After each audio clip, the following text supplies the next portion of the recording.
tes kasih ini.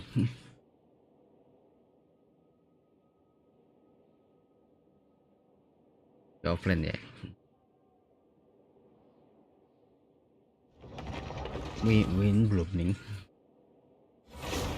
Win belum.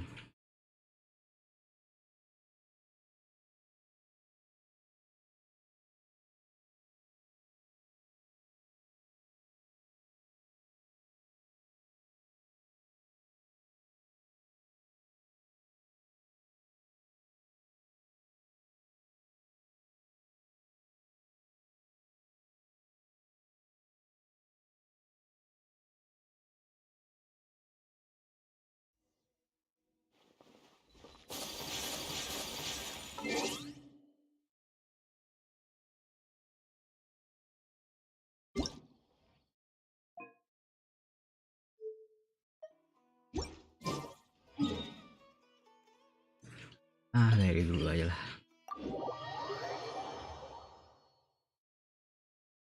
Tinggal 6 menit lagi.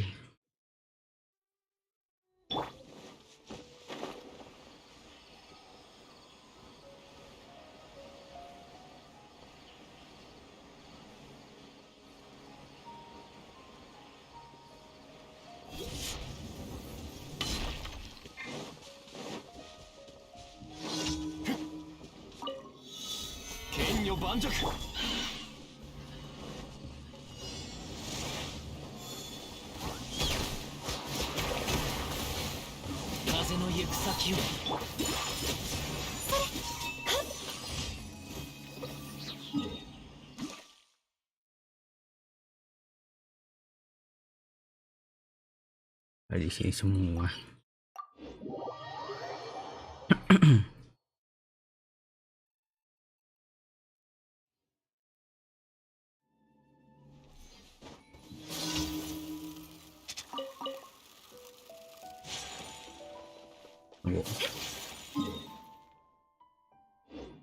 Ini kan bisa, ya benar, kasih tujuan.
Yuko, shi. Odori nasai. Sakura kagaki.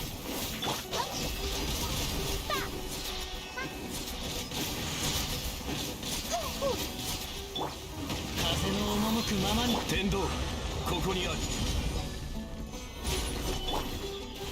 Ore.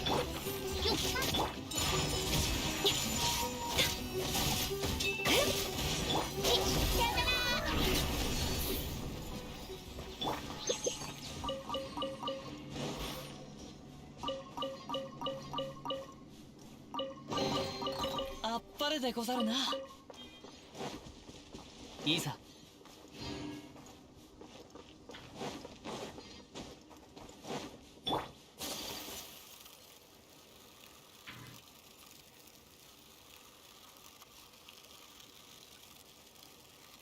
Tapi di sini.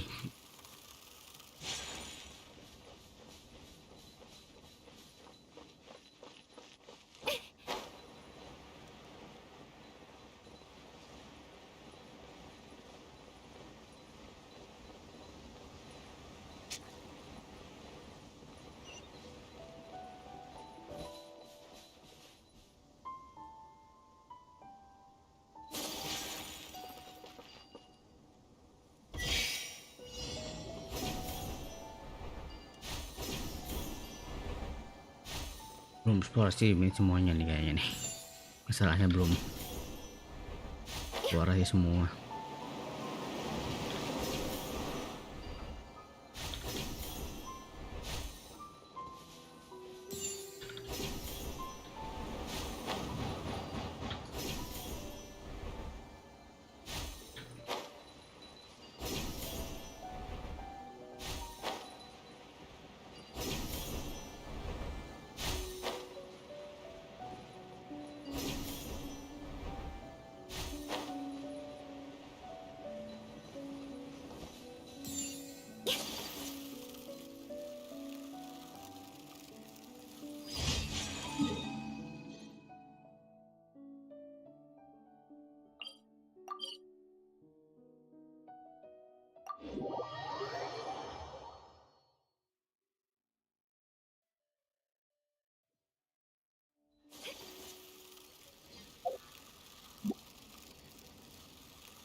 Istirahat dulu.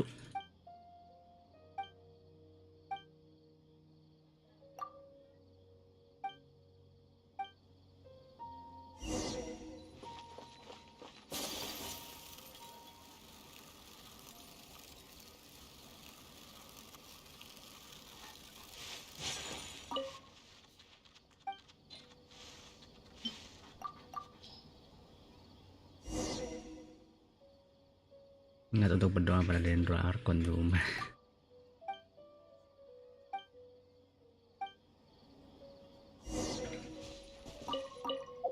Berdoa pada Dendro Arkon.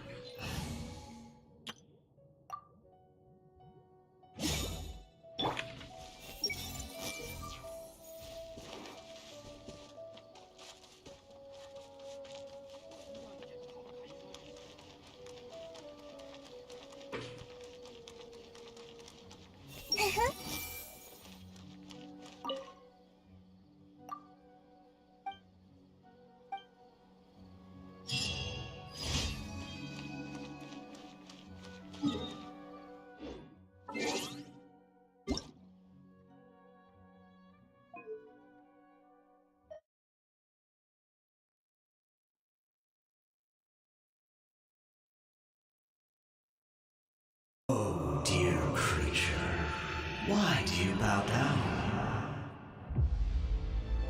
For fear of the unknown? Or for power that you covet? I've Ini never mana seen ini? anything like this in all my life. What in the world does this place conceal? You have a troubled look on your face. What happened? I can't take it. I think that he might have seen you. Fate has not granted you the right to enter this place. The greatest should never live to remember their fall. Let's get it on!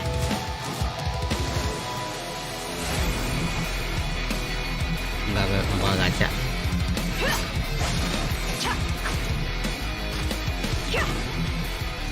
Hi! You're dead meat!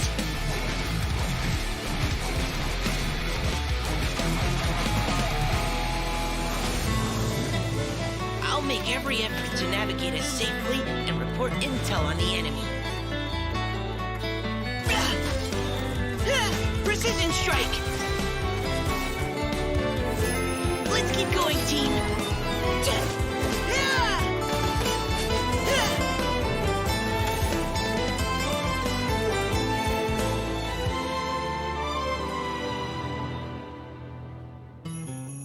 That's Kale, right? Why is Belum this tamat. humble windmill such a great view? Tamat I mean, sama? it's understandable. It must have been a long time since you last came to Mondstadt. Tamat kok. Because it is the true Great Vayu Viastra. That's it. Think you've ruined Sumeru's reputation in Mondstadt beyond all hope of repair.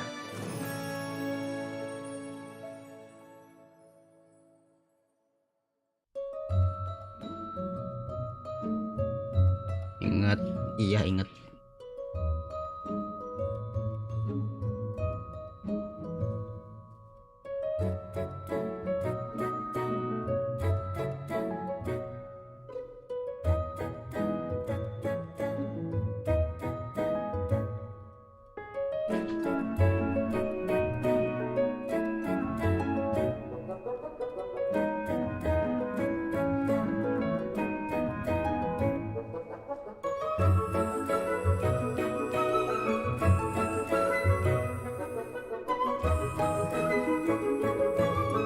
Udah lama, udah setahun lalu. Udah setahun lalu kan ini. Nggak nonton sih.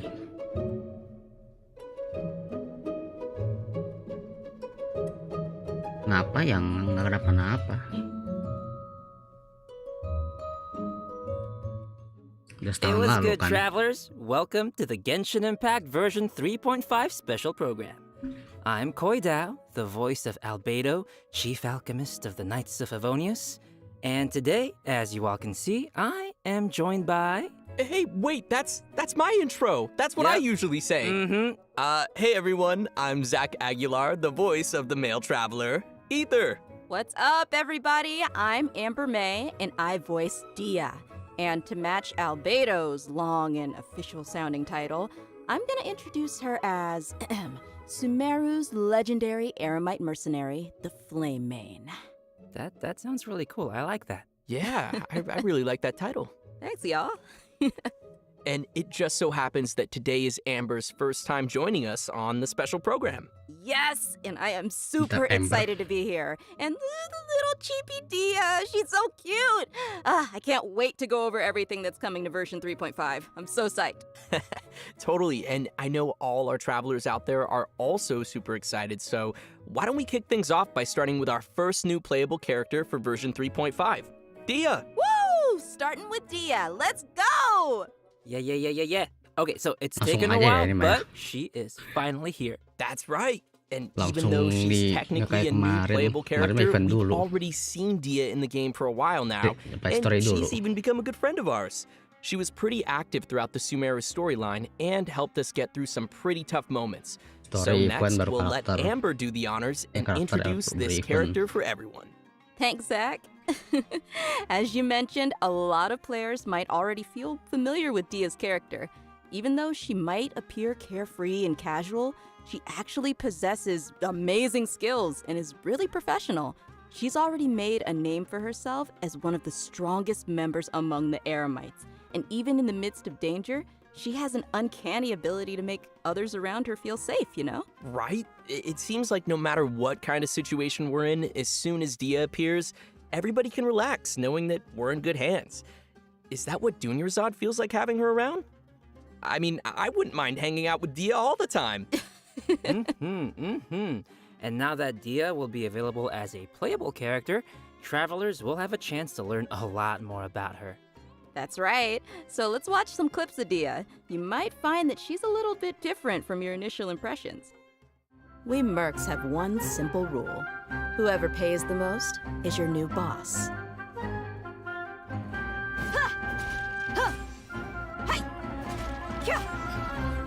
Terlalu tarik gacha sih. Let's get it on!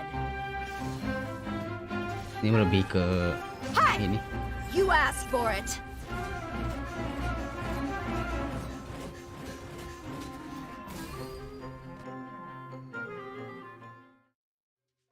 Was that did she have a flip phone? Do they have phones in Sumeru? No, that's actually her makeup box. She uses it to keep her makeup fresh, you know, even when she's out on the job. In fact, she's always looking for a chance to go shopping for accessories with Candace. Interesting. So she's got a more, like, I want to say, refined side to her too? I feel like that's not really a common thing among, like, merc types, you know? Yeah, the mercenary lifestyle can be pretty rough, but she's not always on the job. She lets another side of her character show when she's off the clock, you know? Okay. I see. But I'm sure what everyone wants to know now is what her abilities are like in a fight.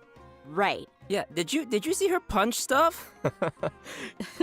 Dia wields a claymore in combat and carries a pyrovision.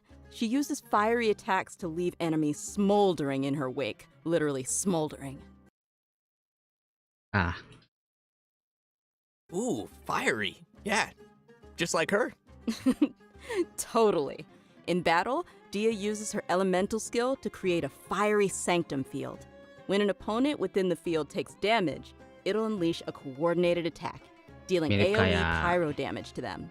Nice. So, looks like this Apa ability will be lupa really good for swapping characters and creating elemental reactions. Also, active characters within this field have their resistance to interruption increased, and when such characters take damage, a portion of that damage will be mitigated and taken by Dia instead. She's so brave. You know, I'm kind of worried that Dia could easily find herself in a tough Twitch. spot. Don't worry too much. Biasaan There's a Twitch. limit to the amount of damage that Dia can take for her teammates. Besides, when her own Ini dulu HP aja, is Wek. low, she can also rely on her own passive dulu aja lah. talent to recover Di HP. sini. Awesome. Sounds like Dia's pretty tough. And she has boundaries, which is healthy. Well, Keluar she dulu, is biar kind of a legendary mercenary. putarnya nggak ini. I think that comes with the job. All right, let's move on to her burst. When Dia unleashes her elemental burst, she casts her claymore aside and enters the blazing lioness state. Rawr. Epic. While in this state, Dia will use her fists to unleash quick attacks on her opponents, dealing considerable pyro damage. When the skill's duration ends, she will finish it with a stylish flying kick. Ha! Nice. Yeah, nice, right? And last but not least, she has an exploration talent. During the day, which is from 6 a.m. to 6 p.m., the movement speed of party members is increased. Yeah, no, that makes sense, lore-wise, you know, since she's Mirip one of kayak the ini ya, strongest mercenaries Rosaria. from the desert. I guess Rosaria keeping the malam. pace up even under the scorching sun is just another day on the job for her. Totally. Oh, sorry ya malam. Everyone might be familiar with her strong and bold character, but her closer friends know that after she's had a few rounds, she'll start to get into some more emotional topics. In her story quest, Manticora chapter, the Traveler and Dia work to solve some trouble Dia's mercenary group is facing. In the process, we'll learn more about Dia's backstory and uncover some things that have been buried in the past. Oh, another familiar face, Dunyarzad, will also be making an appearance in the quest. So, be sure to look forward to that. Oh, heck yeah. So when will Dia be available in the game? Good question. Okay, so event wishes for version 3.5. In the early part of the new version, both Dia and Sino will be available with their own event wishes. Oh, and Ayun, as a udah. reminder to our travelers out there, Dia will not be an event-exclusive character Betul. after the version Tiga 3.6 kemarin. update, Ayun, which, to be clear, is the one Ayun. after this upcoming 3.5 Tiga update. She will update become kemarin. available in the standard wish. And as for weapons, Tiga update 5-star kemarin. Claymore, Beacon of the Reed Sea, will be available in the version 3.5 weapon event wish. Ooh. I know. And Faruzan's very own Faruzan. Hangout quest will also be added in version 3.5. So if travelers are interested in getting to know more about one of Sumeru's oldest researchers, then you definitely won't want to miss this. In the Hangout, Orang tua. travelers will not only be able to see more about the differences between the academia's various schools of thought, but you'll also get to know more about Faruzan's personality and background. She is such an interesting character, so I'm sure her hangout will be equally entertaining. Be sure to check it out. Oh, I will. In version 3.5, travelers can also expect an all-new Archon quest titled Kari Bear, which will continue our story as we search for our sibling.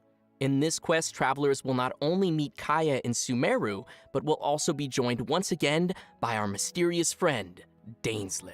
Ooh. Yes. Oh, if I remember correctly, Kaya is also a descendant of Conria. I don't know, I'm just curious what'll happen if, those two meet or something. Ooh, you're right. That'll be interesting.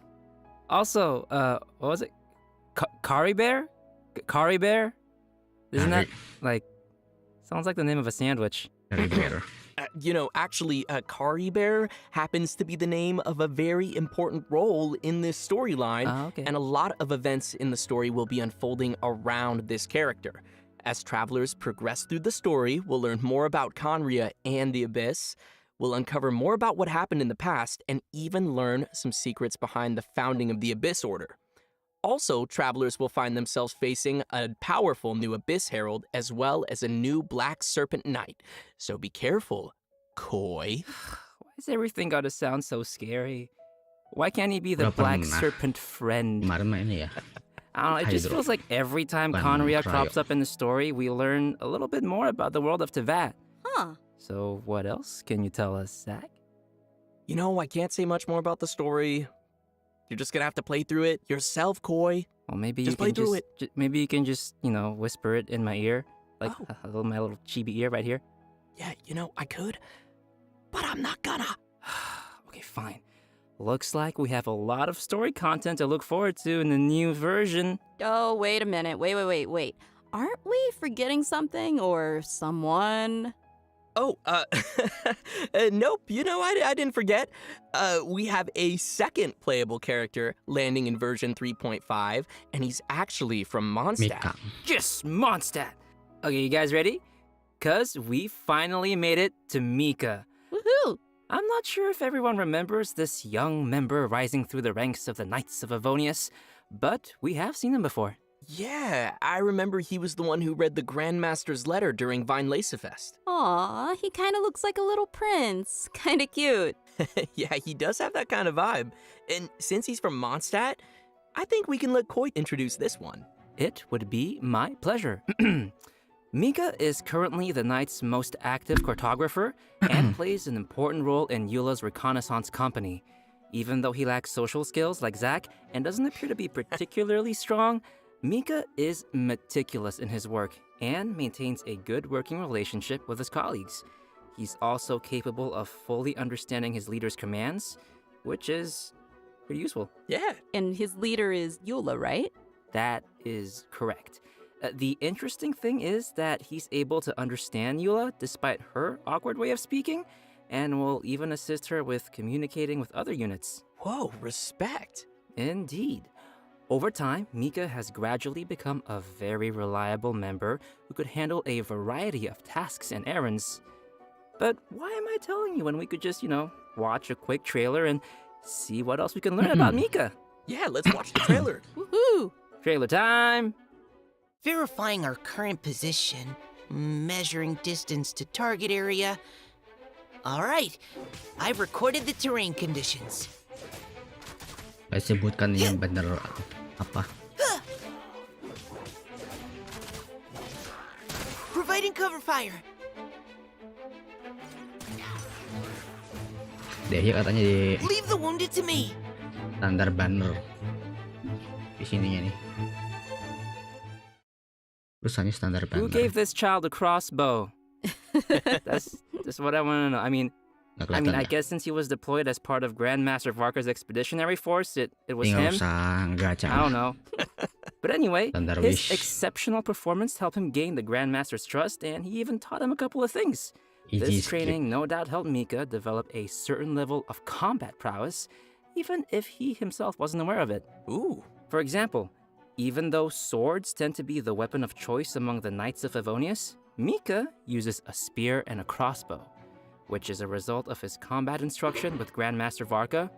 His mentorship and focus on flexibility helped Mika find a combat style that is more suited to a little guy like himself. Huh. Shakes it up a little bit. Yeah. The Grandmaster seems to think outside of the box, and having a mentor like him will definitely be a big asset for Mika as he continues to grow. For sure. All right, let's check out Mika putting his variety of skills to use in combat. As a support role for the Knights of Avonius, Mika has learned a variety of methods for assisting his teammates in combat. When he uses his elemental skill, he'll attack the enemy with his crossbow, increasing his teammates' attack speed and physical damage. Heck yeah. And when he uses his elemental burst, Mika recovers HP for his teammates and gives them a special status effect. Wanna guess what it does? What? Tell us. This status causes teammates to regenerate HP whenever their attacks hit an enemy. Ooh, that's helpful. Nice. Lumayan. So yeah, no, Healer. Mika spends a lot of time working in the wild, and he's developed the necessary survival and adventure skills. When Mika is on the team, Apa namanya? the location of nearby resources unique to Mondstadt will IG display on the live minimap. version. increasing the team's ability to find Easy light necessary resources version. while adventuring. Wow. Yeah, I can see he has a lot of support skills. Yeah, it's always good to have a reliable member on the team. So, let's talk about the GG event light wishes for the version. later part of version 3.5. Travelers can expect to see Kamisato Ayaka and Shunhe returning with rerun event wishes alongside Mika.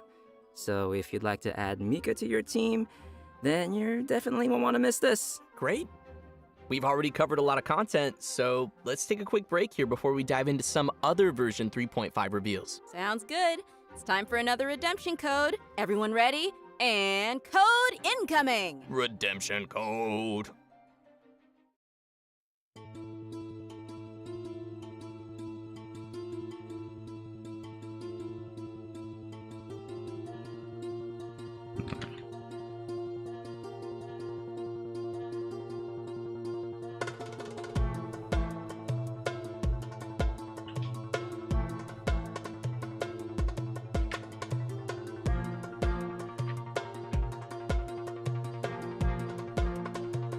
PC error nih ya. Gua restart aja.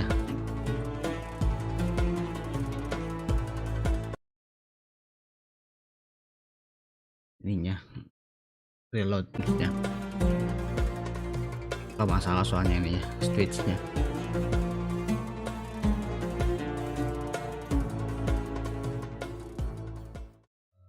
Welcome back, everyone. Next, we'll be covering the events coming our way in version 3.5. As you can see, the main event will be the Windbloom Festival. There's nothing like the soft Mondstadt breeze on your face. So true, so true. Mondstadt event. I'm sure many of you are already familiar with the festival. Wah. With time, it has become an important celebration of freedom and love for the people of Mondstadt. Mondstadt event. During the festival, people give fresh flowers to the ones they love and follow the important tradition of offering their Windbloom to the Animo Archon. Ini apa? Kale, who's now been cured of Elazar, will once again make her way to this nation of lumayan sih freedom ini. during this romantic and colorful festival. Ini apa ini? Aw, I wanna go. Cool. Excited to see her. Well, it gets spicier because accompanying her for the trip is Tainari and Sinao. Ooh, interesting. It feels unusual to see them all come to Mondstadt. Right? It's like all our friends from Sumeru took a field trip.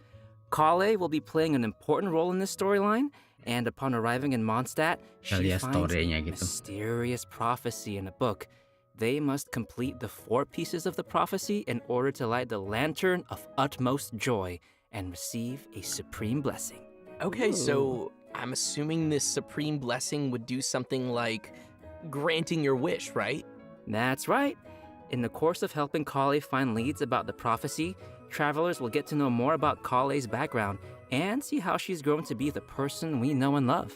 Of course, we'll also be meeting lots of familiar faces throughout the event, so I'm sure there'll be plenty of smiles as we reunite with some old friends. Right on. Oh, sweet. Sounds like we'll be making some great memories in this one. Oh, by the way, did you two notice Timaeus standing in the background there? And there's a girl with him. Nice catch. How did you notice him? He's got such NPC vibes, just kidding. NPC. Yes, Timaeus will be playing an important NPC role in vibe. this event, other than standing too close to the crafting table. But as for who the girl standing next to him is, we'll have to play through the story and see. Ooh. If they're appearing in an event like Windbloom, then it looks like it'll be a romantic story, am I right? Like I said, we'll see. Oh, in addition to the festival storyline, the Adventurers Guild will also be preparing some fun events for our travelers to participate in and experience the holiday vibes. There will be 3 available game modes: Floral Pursuit, Ballads of Breeze, and Breezy Snapshots. Yes. Awesome. Ooh. Ooh is correct. In Floral Pursuit, travelers will need to Again. continuously collect bloom balloons to increase their score. Lagi. After collecting a set amount of balloons, the next area will unlock, and once Oh, you've ini collected a ini ya. specific number of bloom balloons in the final area, a ring of pursuit will appear. Touch the ring to leave the area and complete the challenge. And in each area, travelers will also encounter ersatz balloons that pursue you. If you're caught by an ersatz balloon, you will lose 1 pursuit Pac-Man. point and be returned to the start point of Pac-Man. that area. Ooh. Oh, Pac-Man. scary. so we'll probably need to avoid those. And the Man. travelers will be able to enjoy floral pursuit in single-player mode or tackle challenges along with Ini their mah friends Pac-Man ini in mah. co-op mode. Wow, looks like that'll be fun. What's next? Well, let me ask you, Amber, do you like rhythm games? Yes? Legend. I thought you would, because the next thing is a rhythm game. Lagi. It's called Ballads of Breeze. This time, travelers will be able to choose from 3 different instruments and use their instrument of choice to play through the song challenges. Nice. And will that actually affect the sound they hear in the game mode? Yep, the instrument they hold and play will be different. Ah, cool. I see. While performing a song, different notes will appear on the screen. When a note falls on the decision line, press the decision line to score points. The amount of points scored will vary depending on your timing, and a rank will be awarded according to the amount of points scored, and you'll be able to claim the corresponding rewards. Sweet. Oh, and as with previous iterations of the game, there will be a function to calibrate the input delay of your device and adjust the decision line, which will improve the overall experience, just in case you're playing on your toaster. Oh, and for travelers who are interested in getting a Toaster. little deeper into the game, an editing mode will be available again for players to create their own beat maps, which can then Yes. be shared for other travelers to challenge. Ah, can't wait. Sounds like fun. Yeah, sounds like a lot of rematches. You're on. And finally, we have Breezy Snapshots, which will have travelers once again making use of their trusty camera. Travelers will be given photography targets and will need to travel to the corresponding locations to snap some photos and receive rewards. Click, click, just for my photo album. Beautiful. During the Windbloom Festival event, travelers will have the chance to obtain an exclusive 4-star Claymore weapon called Mailed Flower. Ini apa nih? Aw, nice. I like it. Really fits the theme. Right? Yeah, pretty flowers. I love them. I really hope travelers will enjoy all the different games that the event has to offer and join the people of Mondstadt for the festive atmosphere. Definitely. I can already feel the Windbloom's breath. Anyway, next we have another event also taking Again, place in lagi. Mondstadt called Spices from the West Northerly Search. That's right. Some of you may remember that there was a 5.1 Sumeru scholar we helped Yeah. once when we were in Liyue. 5.1. Apparently, her research gained the attention of Lord Sangamabe, you know, Dory, and now she's received additional funding. This time, the scholar has come to Mondstadt to find people to assist her research and taste test some special dishes with seasoning. Oh, if she's got Dory's backing, then she should have all the Mora she'll ever need. That sounds really nice. So what can we expect this time around? Right, so the gameplay for this event will be pretty similar to last time. After we start creating the seasoning, we'll need to add the ingredients to the pot in the right order by hitting the button as the needle points to the corresponding ingredient. That's gonna destroy my whole brain. However, we have a limited amount of attempts, so we need to add all the required ingredients with as few mistakes as possible. Oh no. More seasoning recipes will gradually unlock throughout the event period. I'm sure this won't be too hard for travelers that are familiar with cooking their own dishes. Oh yeah, I always cook. I cook all the time, yeah. Sure. I know what you are. Travelers can add their completed seasonings to delicious dishes to obtain fragrant dishes. We can also invite characters to taste test the fragrant dishes in the Serenity Pot to increase their companionship experience. After they taste a dish, we can hear their responses, which will vary based on the character's personal preferences. This will test how well travelers understand each character's personal taste. Oh no, that's gonna hurt my feelings. Because even if it's a fragrant dish, that doesn't mean that every character is going to like it. Ugh, too much salt. For our next event, we will be heading back to the lands of Sumeru. For those of you who remember the Beast Tamers tournament, this next event is related to that. However, Again, the lagi. format will be pretty different from what you might expect. Because the Wisdom Bruh. Orb is still in its stages of theoretical research, it might be a Bruh. while before our next competition. Ano masih Okay, relevan. but have you considered that I want it now? I know, Belum, but Be. don't worry. To keep Ini. discussion alive and the competition fresh in everyone's bukan minds, SM ya, the bukan organizers ini ya. have put together a new event to spread the Mechanikus. word. They purchased the rights to Theater Pikirannya Mechanicus kayak in kemarin. Sumeru and Kayak Pokemon incorporated some gitu. fungi elements to design a completely new game called Fungus Mechanicus. Seems they're putting a lot of effort into Mechanicus. promoting the competition. That's right. So, what'll the rules be like for this event? I'm gonna tell ya. In Fungus Mechanicus, we will be controlling pieces that look like fungi, aptly named little fungi. Our enemies will be Mechanici, which I'm sure many of you have seen before. The little Lumayan sih fungi ini. will automatically attack the nearest Mechanici, and travelers will be able to Kayak select the Ahmed little gitu. fungi and control their movement or order them to attack a specific target. During the challenge, we'll need to command our fungi and defeat all the Mechanici to clear the stage and receive rewards. Hey, wait, did you say we're gonna go up against the Mechanici that we were controlling in the previous Theater Mechanicus event? What's wrong, Koi, huh? What's wrong? What do you mean, what's wrong? They were our friends. Look, they're attacking your little fungi now. Oh gosh, you're right, they need to die. It's okay. By using Marvelous Jelly, we can let our little fungi unleash their skills. Using these skills at the right moment is the key to achieving victory. Marvelous Jelly will be gradually restored over time, and Plauditory Protection will randomly appear during the challenge, granting an additional amount of jelly. Looks like we'll need some strategy. Like, you have to plan out every move. Of your betrayal? Some familiar friends from the Beast Tamers tournament will be making an Bongo appearance head too. lagi. Oh, do you guys remember Bongo Head and Twirly Whirly? Topi gendang. Travelers can feed their fungi Marvelous Jelly to interact with them too. Ooh. Topi In gendang. addition to these events in Mondstadt and Sumeru, the upcoming version will also include the Vibro Crystal Verification Challenge event. An engineer from Fontaine has arrived at the outskirts of the chasm to study the harmonic motion between gems known as vibro crystals and collect data in an effort to clear the name of his colleague. Interesting. So he's helping out a colleague. What happened? Well, apparently, after completing his vibro crystal research, Patrice returned to his home nation, but came under suspicion for faking his research data. Uh-oh. Yeah, so now he's found someone to come to the chasm in his place and verify his findings. Ooh. Sounds like it isn't easy being an engineer in Fontaine. That's why I stick to beating up bad guys. Nice. Yeah, from the sound of it, we're still gonna have to fight here, too. In this event, travelers can connect transmitter and receiver crystals and attempt to produce various effects that will allow you to defeat your foes with ease. Score points during the challenge, and you will be awarded medals based on the score, and receive the corresponding rewards. Whoa, okay. So there's a lot going on here with the crystals and effects. Can you give us more details? Sure thing. I know it might sound a little complicated at first, but honestly, it's not too tough once you get the hang of it. The various effects are basically buff effects that we can receive during the challenge, and these effects are triggered by combining transmitter and receiver crystals. Transmitter crystals are the conditions for triggering the buff effect, and receiver crystals Buffet. are the buff effect that occurs once those conditions are met.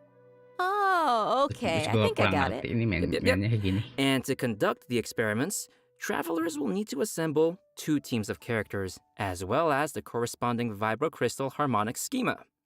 Travelers will then carry out 2 rounds of combat, and for our newer players out there, there's no need to worry. The event will also provide trial characters to assist everyone in completing the challenge.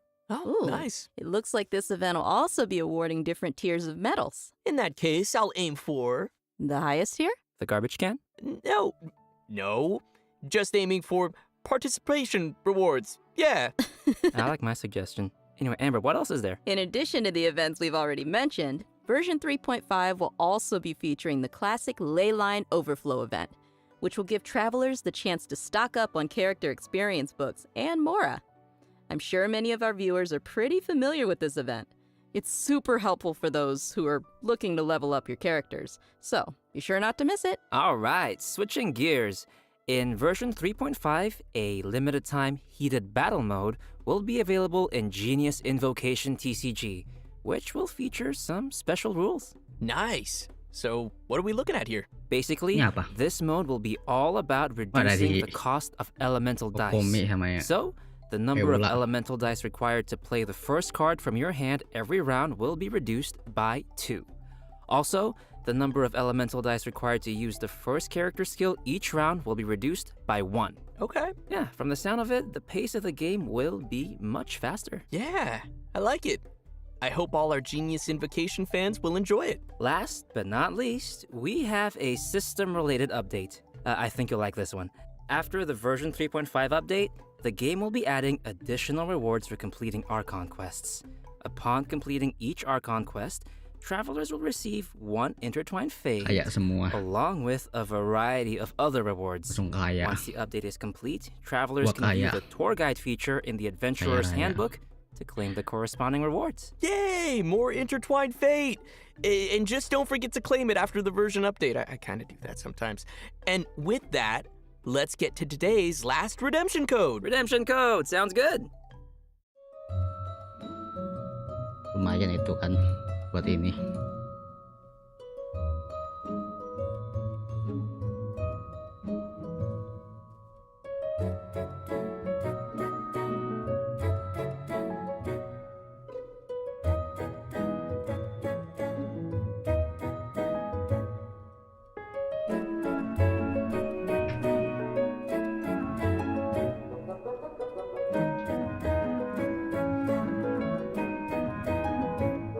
Restart aja biar RAM-nya nggak terlalu gedean makan gitu.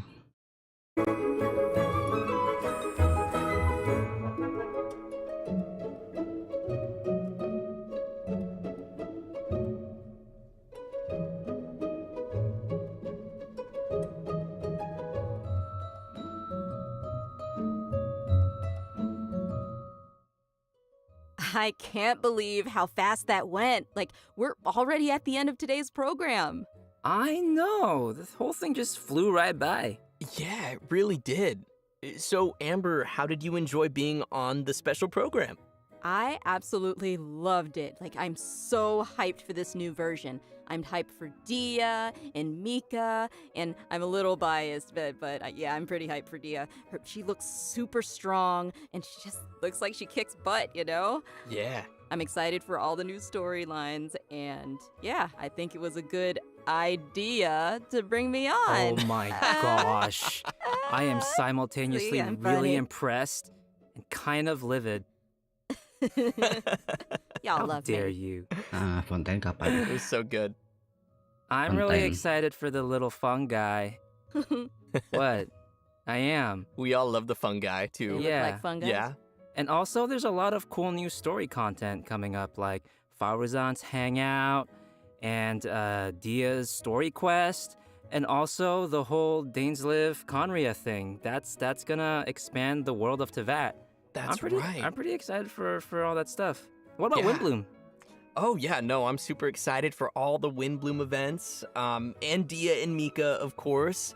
I know the rhythm game is coming back, so that'll be super fun, even though I am horrible at it. Oh, that's okay. I'll teach you. Okay, good. Yeah, no, I need some help. But I love rhythm games. I'm just not great at them. But yeah, no, it was awesome to have you both here on the special program, and I hope everyone will enjoy all the new content coming our way in version 3.5. See you all in game. Bye, guys. Bye, Bye. everyone. Udah berarti.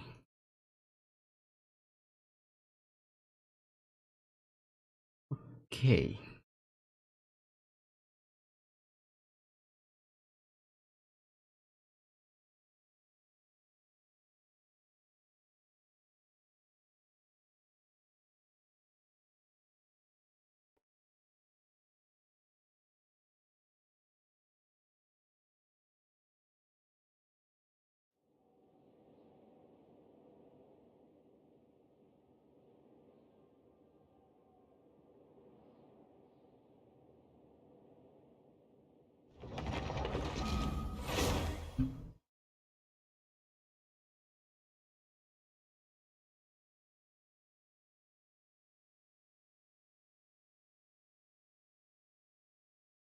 Yang buat event Faruzan gue juga belum tamat.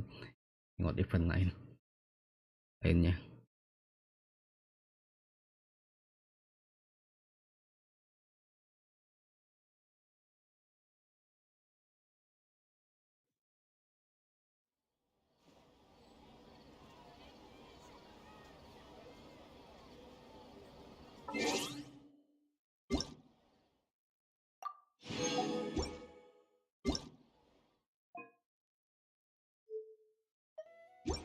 Main event aja.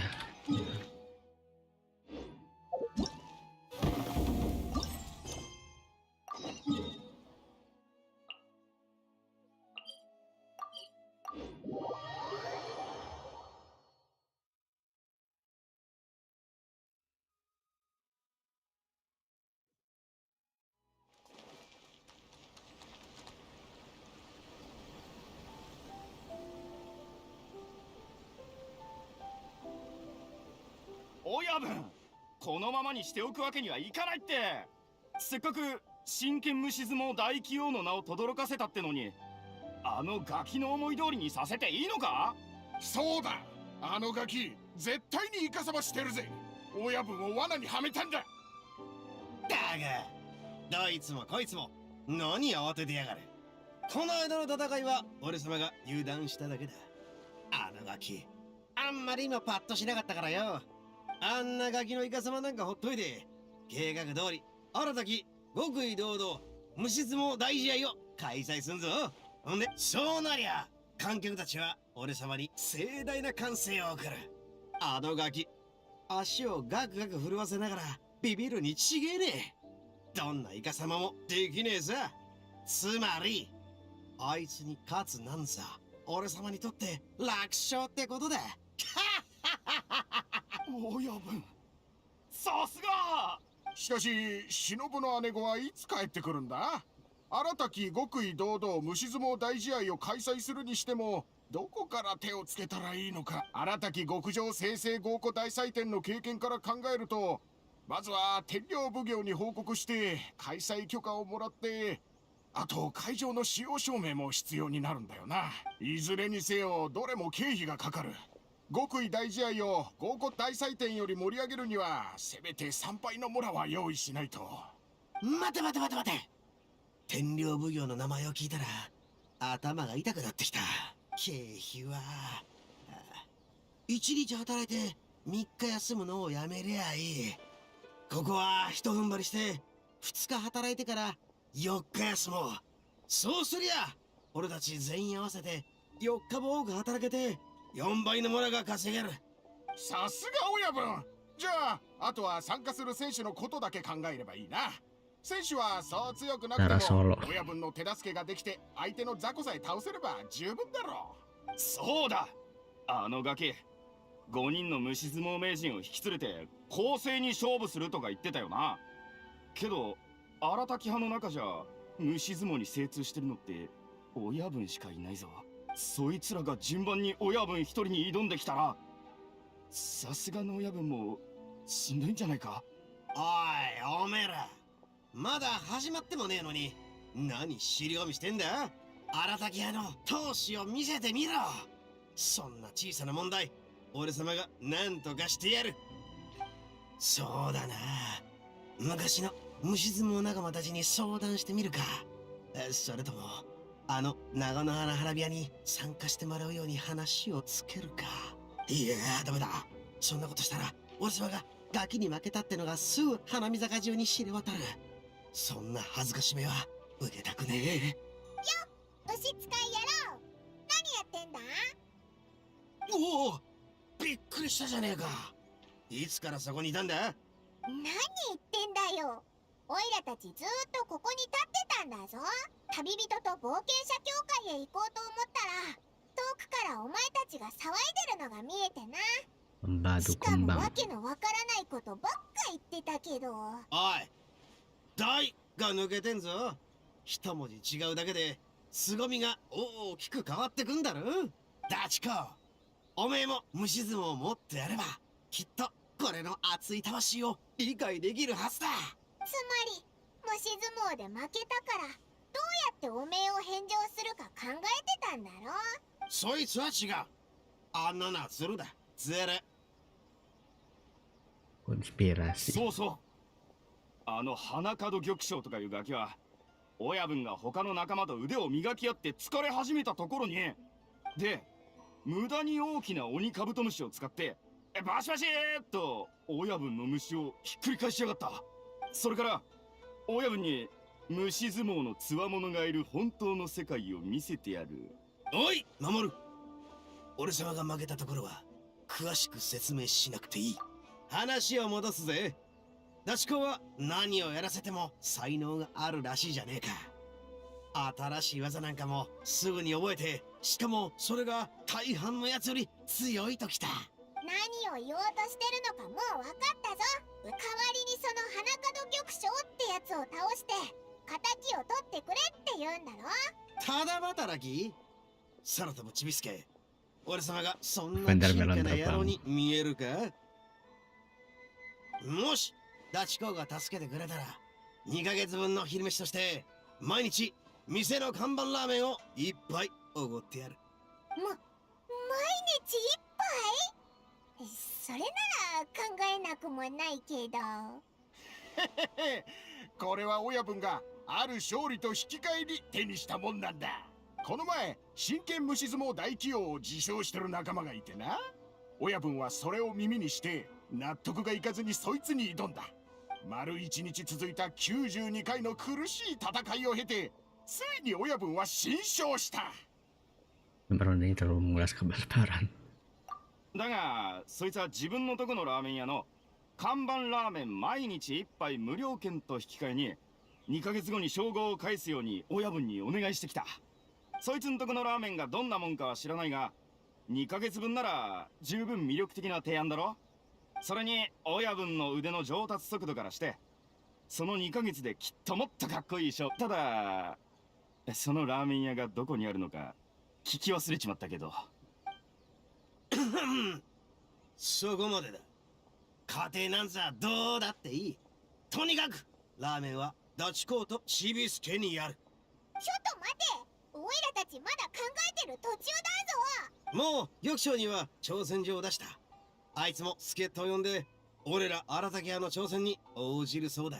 場所についてはもう選んである。そこでダチ公、まずは伝領奉行で複雑な手続きを済ませてくんねえか。善は急げだダチ公。それにちびすけ、早速出発すんぞ。話がそこまで進んでるならさすがに断りにくいな。牛使い野郎もかなり張り切ってるし、虫相撲のことを勉強して代わりに相手に勝てばいいんだろ。これくらい簡単そうだしな。お？いや。お前牛使い野郎の子供っぽいオーラにでも当てられたのか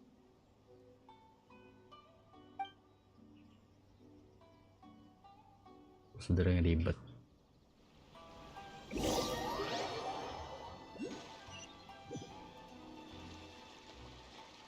Oh ini.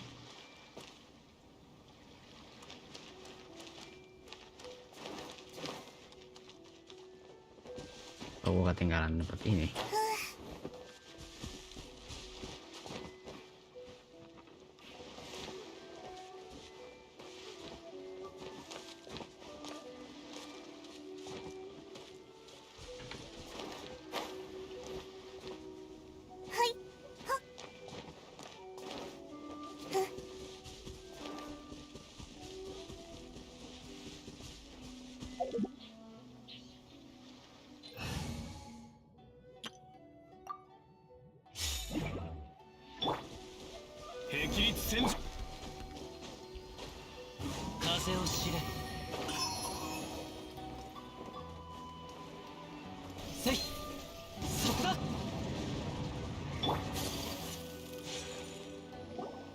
悪くねえ。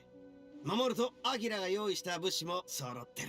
早速会場を作ろうぜ。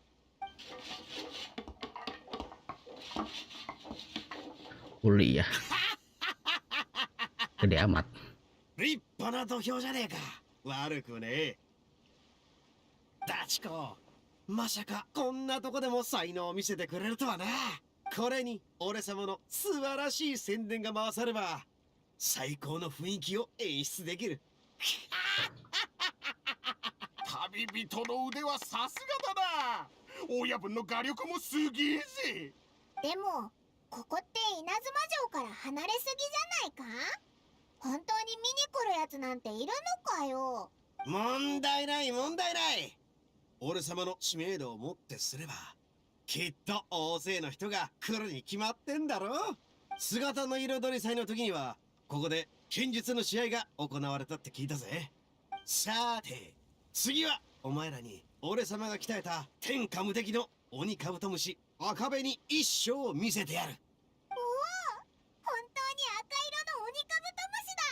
かっこいいぞ。牛使い野郎、案外頑張ってたんだな。もっと近くで見てもいいか？へっ、好きに見てくれていいぜ。満足するまでな。ただし、俺様が赤紅一生どうやって育てたのか、その秘密は Rahasia そ perusahaan. う簡単には教えられねえ。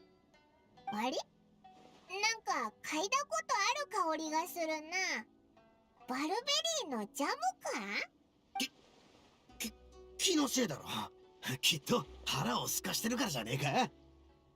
そういえば親分、威嚇塗装の保護膜をまだ塗ってないんじゃないか？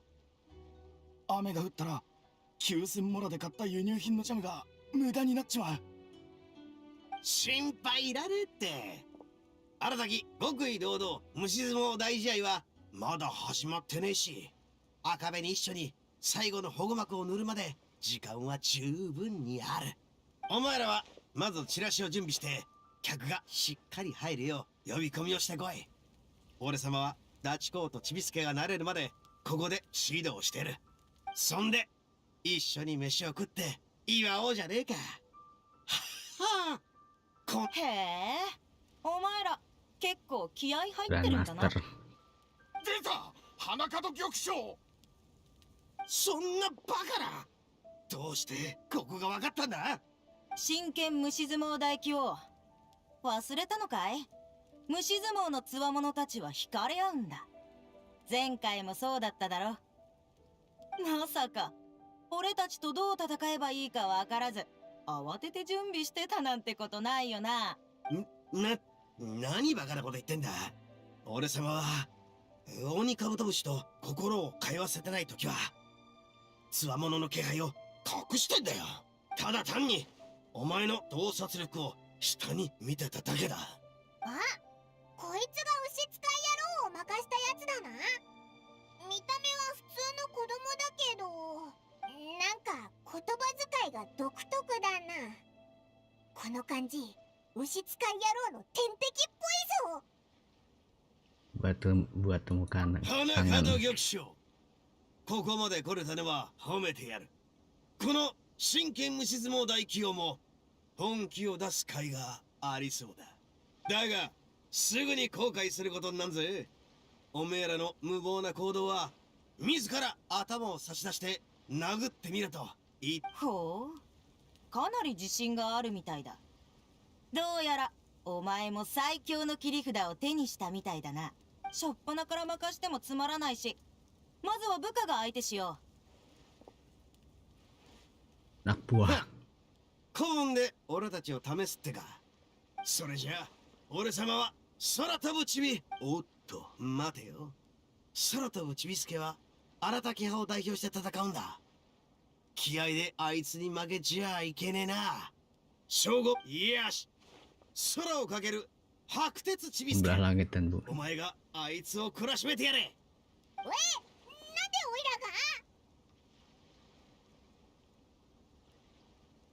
ラが？ mencoba keras。 親分、もうこいつらと対決するのか？まだ試合の宣伝もできてないし、親分の親友とそのちびすけも虫相撲の実践をやったことないだろ。そうだった。だが売られた喧嘩だ。俺様がひるむわけにもいかねえ。宣伝なんざ後だ。虫相撲のコツは俺様が横から空飛ぶちびすけ、いや空をかける白鉄ちびすけに直接指導してやる。ひどいぞ。まだ始まってもないのにオイラが負ける前提で話すなんて。白鉄ちびすけ、荒滝屋の気合を見せてやれ。それにお前に先陣を任せたのは俺様が考えた戦略だ。この戦略のひらめきは忍が話してくれたリーウェイの物語を参考にしてる。我が陣営の最弱を敵方の最強と戦わせよ。我が陣営の中堅を敵方の最弱と戦わせよ。お前には確かに才能がある。だが実戦の経験は少ない。そんなヘナチョコを先に行かせて、あっちの名人が活躍する場を一人分削れるなら、でもそれだとお前が後であいつらの親分の花門玉将と勝負することになるよな。ちょっと待て、そうなるのか？うるせえ！俺様の戦略がさっきの物語と全く同じだなんて。わかったわかった。行けばいいんだろ。おいらだって舐められたくないしな。よく見てろよ。おいらがヘナチョコなんかじゃないってところ見せてやる。いいや。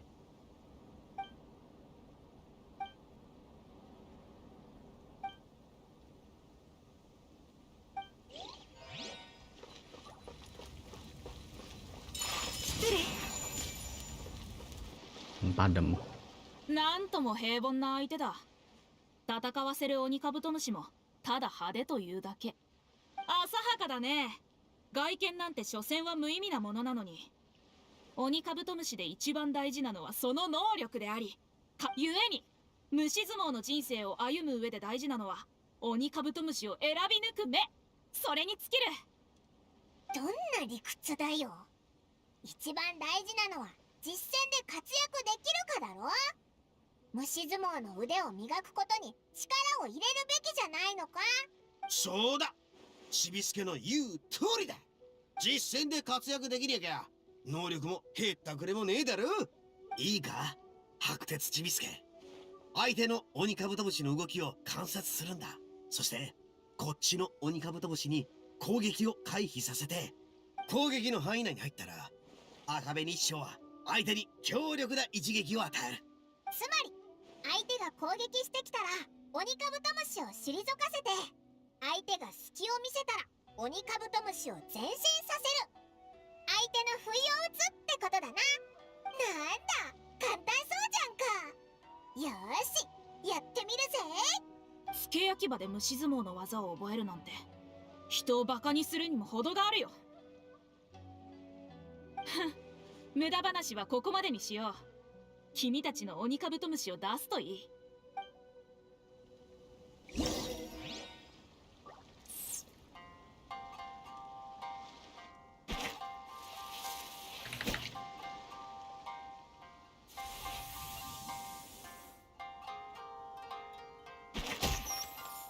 Oh gitu.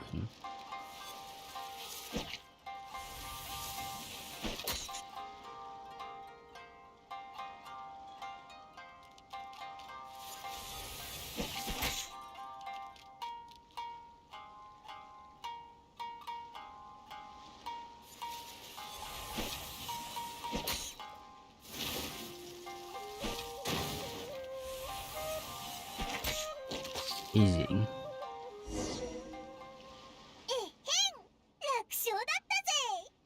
この空をかける白鉄ちびすけの勝ちだな。ちびすけ最高。おお、すげえぜ。才能あんじゃねえか白鉄ちびすけ。これで初戦は相手の負けだ。ご褒美に後で卵焼きをおごってやる。花門玉将、僕が新米に負けるなんて君に合わせる顔がないよ。平気さ、気にしないでいい。相手の助っ人はただものじゃないんだ。俺たちも他の武将を出陣させないとな。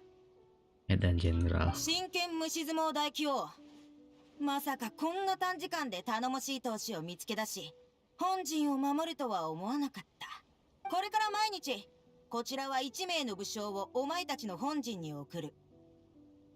最後まで持ちこたえてくれよ。でないとお前ら荒滝派は虫相撲界の笑い物になるんだからな。おいおい、言っちまったぞ。まさかビビったのか。いきなり現れたかと思ったら急に消えやがって。しかも大口まで叩いていきやがった。まったく腹立たしいやつだぜ。あいつらの話だと花門玉将は何人かの部下と戦わせるつもりみたいだな。つまりまた対決しなきゃいけないってことか？そういうこった。どうやら極意堂々虫相撲大試合をアルタキ派で最も盛大な祭典にするには時間が足りないようだ。まあ雰囲気を盛り上げることより今の俺様にとってはこれからの対決の方が大事だがな。さっきは空飛ぶさっきは空をかける白鉄ちびすけが強敵を打ち破り一気に名を上げた。まだ虫相撲の駆け出しだった頃に初めて花見坂のつわものに挑んだ時のことを思い出しちまった。まさか虫使い野郎も虫相撲を覚えたばかりの頃にベテランに勝った輝かしい過去があるのか？当時親分はボロクソに負けてたな。でも敗れたからこそ白鉄ちびすけ様の虫相撲をする勇姿に感動してるんだろ。そこはどうだっていいんだよ。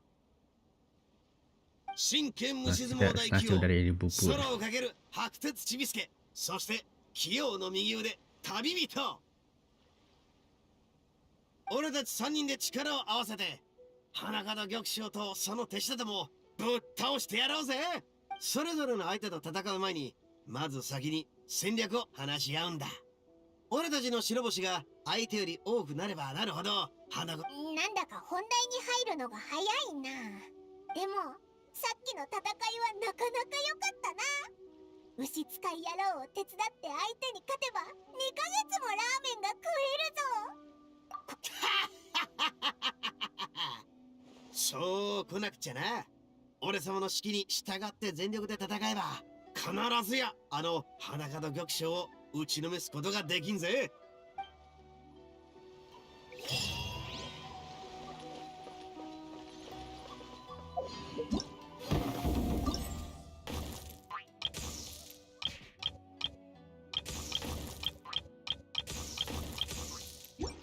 Jadi tinggal 2 itu ya. Kesini dulu lah.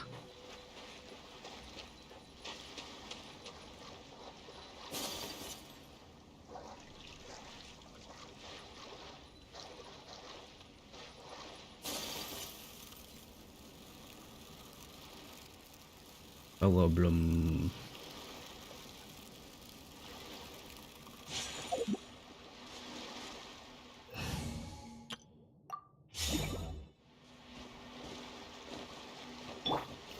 Nankou Flaku 裁きの雷全部丸見えね。捕まえた。ほっふっせいはっさいや逃げ道はありません。終わりで撤収。やはり産卵者死在に言葉なき手がかり。ほっはっはっふっ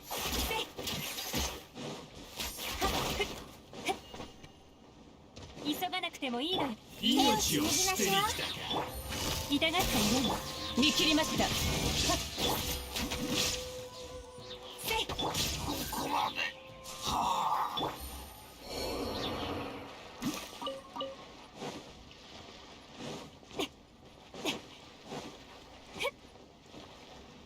急がなくてもいいのよ。Ada kartu ada ya.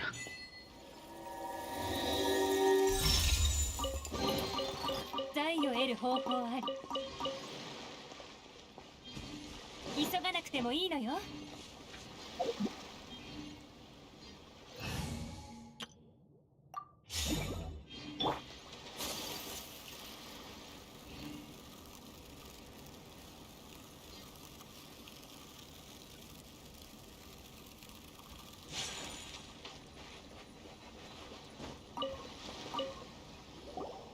荒滝派対決しに来たよ。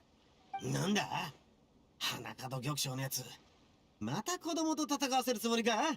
人手不足だからって適当にごまかしたりしてねえよな。あんたはどうでもいい。キャッキャと騒ぐやつは大体雑魚だから。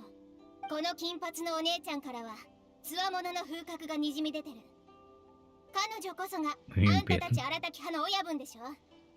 いひひ、お前見る目あるな。もっとこいつを褒めてやれ。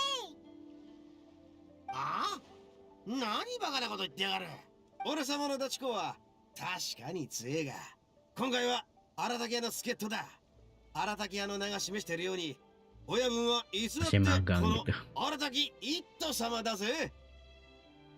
そうだな。荒滝派の実力はひとまず置いとくとして、親分って一体どんな気分なんだ？もしオイラたちの願いを聞き入れてくれたら、オイラも荒滝（御家限定パイモン）とか荒滝派パイモン（臨時親分）とか名乗れるな。おいおいおい、おめえら相手に振り回されんだ。こいつは明らかに仲間割れさせようとしてるだろ。俺様がお前の親分に勝ったら、今の言葉を後悔して慌てて取り消すことになるだろうぜ。諦めなさい。Kayak あ Rama. んたたち荒滝派の事情なんて私の知ったことじゃないから。私はただ強い相手と勝負したいだけなの。 Kayak Rama sih. お姉ちゃんの虫相撲の腕、私に見せてちょうだい。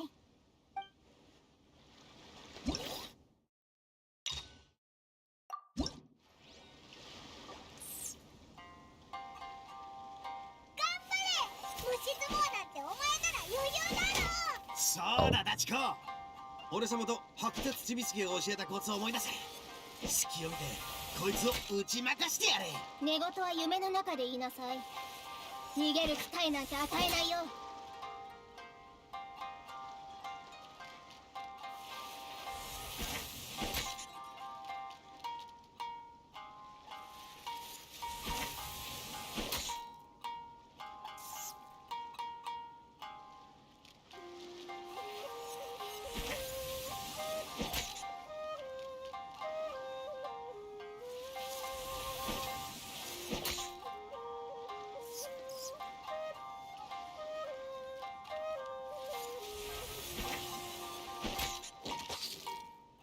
Easy.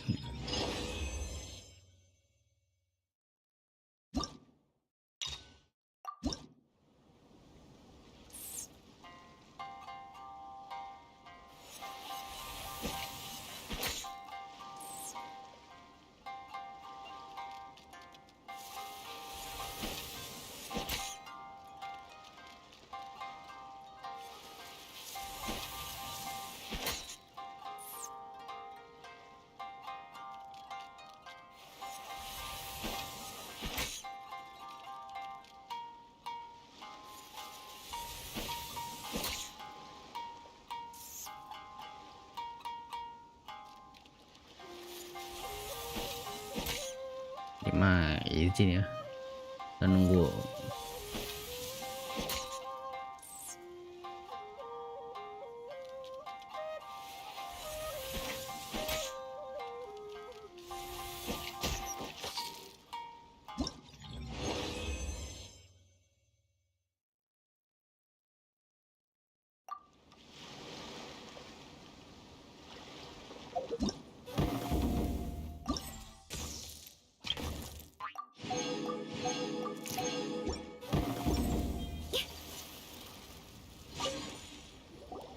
こだわりがない優雅ではない、素晴らしくない、不思議でもない。 Sponsor 何もかも Wizard 釣り合わない。 Wizard Honeybugs. 何ブツブツ言ってんだ。打ち負かされた仲間たちのことか。君たちの虫相撲の戦い方のことだ。ああ、フライムに体当たりされて頭でも打ったのか。俺様は芸を見せに来たわけじゃない。俺様のこだわりは熱血、力、そして圧倒的な勢いだ。嫌なことを思い出してしまった。君のような騒がしいやつとは対戦なんかできない。うん。こちらの金髪の人は手軽そうだ。決めた。彼女に挑むとしよう。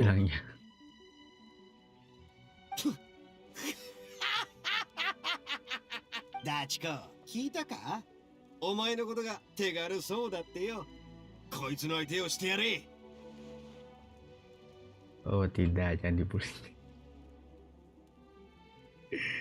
こいつらどういうつもりなんだ。相手の情報を一切集めてないし、次から次へと勝ちを譲ってくれるような相手を送るなんて。花門玉将のチームってなんかバラバラだな。戦略面ではオイラたち3人に遠く及ばないみたいだぜ。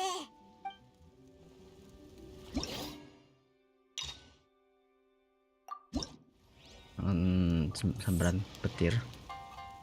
Gimana caranya? 鬼カブトムシ同士の決闘は鑑賞性と芸術性を兼ね備える必要がある。君たちには理解できないようだけど。そんな大層なもんじゃないだろう。オイラは爽快感と楽しさが一番重要だと思うぞ。ただ鑑賞するためってだけじゃ演劇になっちゃうじゃんか。ああ、その通りだ。白鉄ビスケもよくわかってんじゃねえか。ダチコ、おめえがこいつに教えてやれ。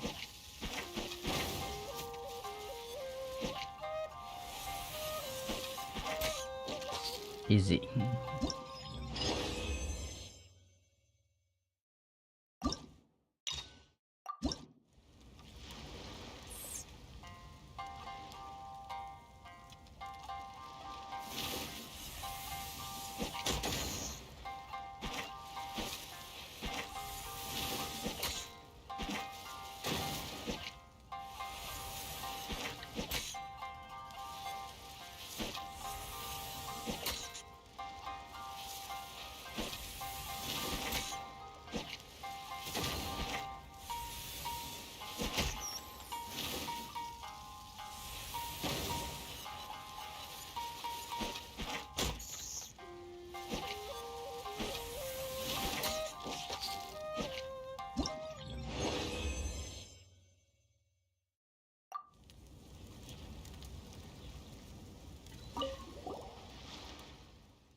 Namanya aneh, wizard honeyback pain grocer. Pain grocer.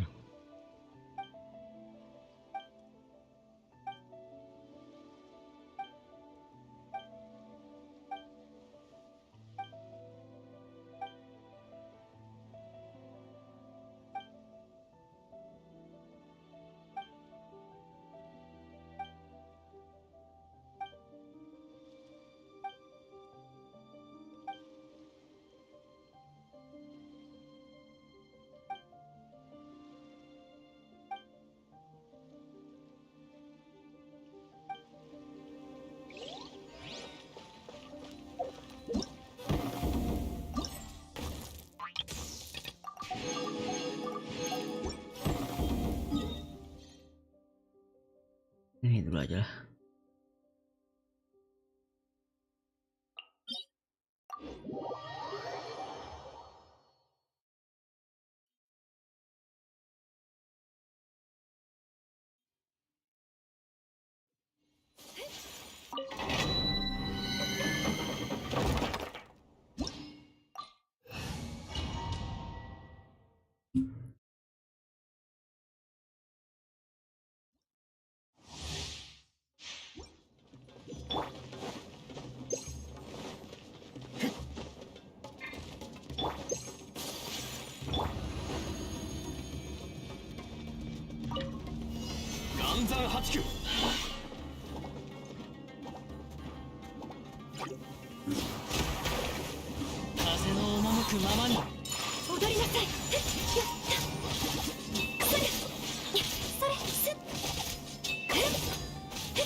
Ternyata main sini lagi recharge nih.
Ada sampah.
Lumayan.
defense.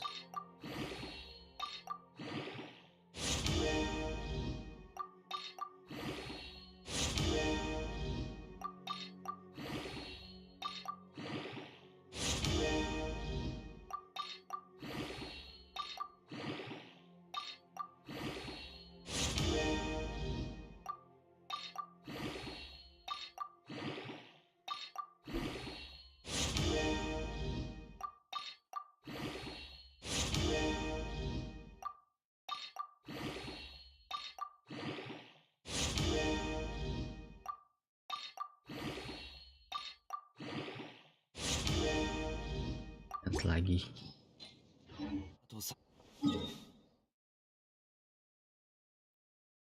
dan aja lah.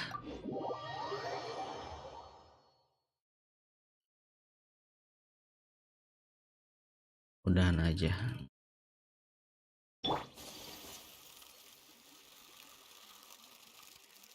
Hashitashi, 無事今日のHashitashi.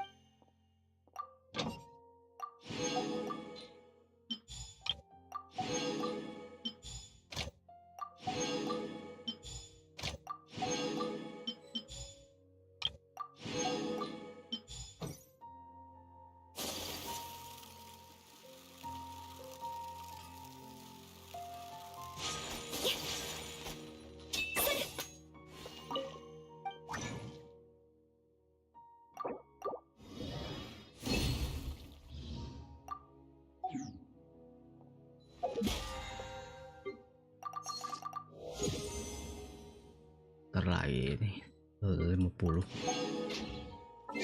Udah aja.